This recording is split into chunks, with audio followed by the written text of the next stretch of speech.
welcome back. We are here at the Great Florida Bigfoot Conference in Ocala, Florida. There are a lot of different vendors, a lot of different people, but we had the privilege of coming across Maxim Furek. He is an author, and we're excited to take just a few minutes and talk with him. I've got 3 of his books in front of us: Flying Saucer Esoteric, The Altered States of UFOlogy. You can get these on Amazon. You can also go to his website. We'll give you that information in the comment list below. Then there is The Lost Tribes of Bigfoot. I'm going to ask him about this. This one's interesting to me. And then there is Coal Region Hoodoo. Is that correct? That is correct. Paranormal Tales from Inside the Pit. So everything that a growing boy needs to understand what's going on. We are excited to be able to talk with him. Thank you so much for being on the show. We appreciate you being with us. So tell us, let's just dive right in. Sure. We'll get to the flying saucer. We'll get to this in a minute. We're here at the Bigfoot Conference. The Lost Tribes of Bigfoot. Interesting name, because I've done some research on the quote-unquote Lost Tribes of Israel, that kind of thing.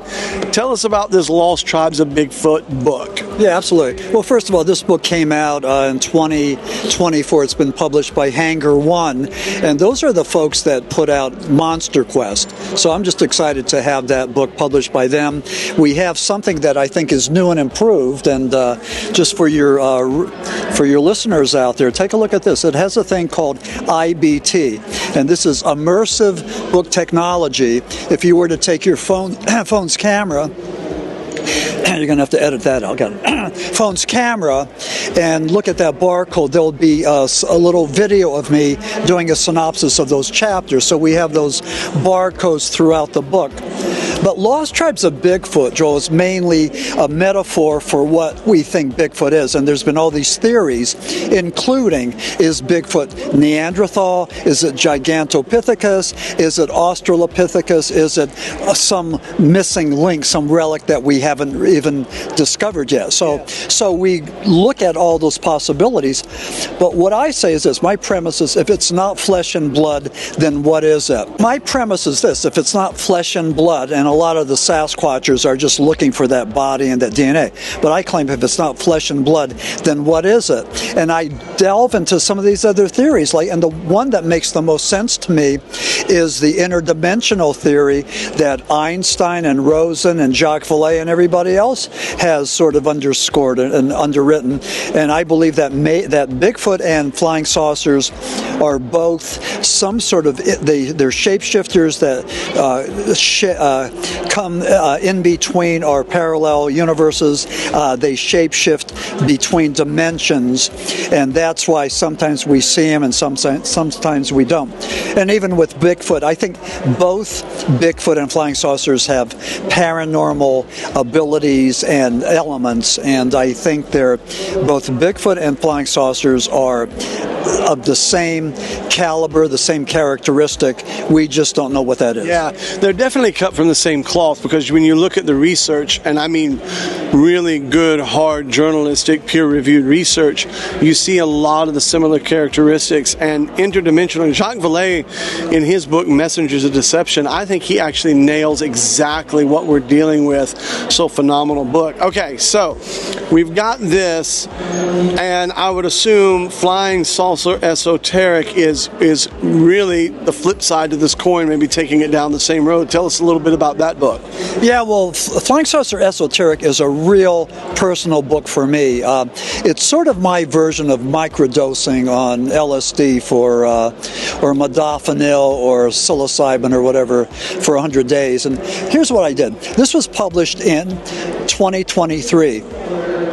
I had already published Coal Region Hoodoo, Paranormal Tales from Inside the Pit. That took years and years of research. And this was all ego-driven. I wanted to publish 2 books in the same year. So this is 2023. I thought what I did was I worked on Flying Saucer Esoteric. I was going to give myself 100 days. Morning, noon, and night, work on the book, and in case I reach the point of burnout, I'd have enough to just pull out. Mm-hmm. I finished the book in 97 days, And again, like my wife never saw me, but I got it done. I wouldn't advise anybody to do that because it's really taxing and it takes you to the wall. But I got it done. Mission accomplished. 2 books in the same year, and that book in 97 days. And it's a wonderful book.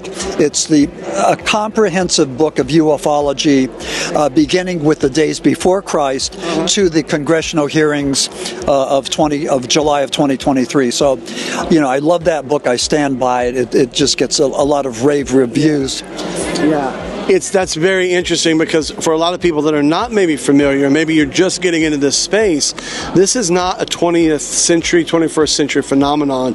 This is as far back as you can go phenomenon that's been there, and so that's an interesting food. Okay, so coal region hoodoo, I would get it just because I like the title. You got to tell me about that. Well, you know what? I sort of ripped off some of those terms from the folks down in Mississippi and Louisiana, but I'm from northeastern Pennsylvania. Hard coal. The people back then that worked in the coal mines were the closest thing to indentured servants that you can find. People came over from Poland and the Ukraine and Eastern Europe. They came to America because they believed the streets of America were paved in gold. And then after that dream, they went down into the mines, risking their lives to work in the mines. But what I did was I decided to write a book about the Pennsylvania coal region. I call it the coal region hoodoo. Hoodoo being either a blessing or a curse. It's a little derivation of voodoo. And, I know that voodoo is pretty big down in Louisiana, but I thought, I'm going to use it for Pennsylvania. So that's my term. And the book's been one of my biggest sellers. And for any of your listeners, just look up Coal Region Hoodoo on Amazon. There's a ton of rave reviews about the book. It's the best thing I've done. One of the things in the book, I was personal friends with Ed and Lorraine Warren, the Roman Catholic demonologist from... really made famous by the movies for people that aren't familiar with, but they did the, what was the... Conjuring, and then there was the little girl, the little doll, Annabelle, yeah. So here's a picture of Ed and Lorraine Warren that I took in 1988, and I stayed friends with them, but they're responsible for the Conjuring universe. 9 motion pictures, the most successful horror franchise ever, worth $2.1 billion with a B. Yeah. And like you said, Conjuring 2, Annabelle Comes Home, The Nun, and on and on and on, and just wonderful stuff. And they were great people, and I would just call Ed Warren and ask him how he did battle with the demons, and they were great. They held my hand and walked me through, and very nice people. So, cool. I was really honored to have been able to have known them and spent time with them. Very cool. Well, Maxim Furek, Maxim W. Furek, you can go to his website.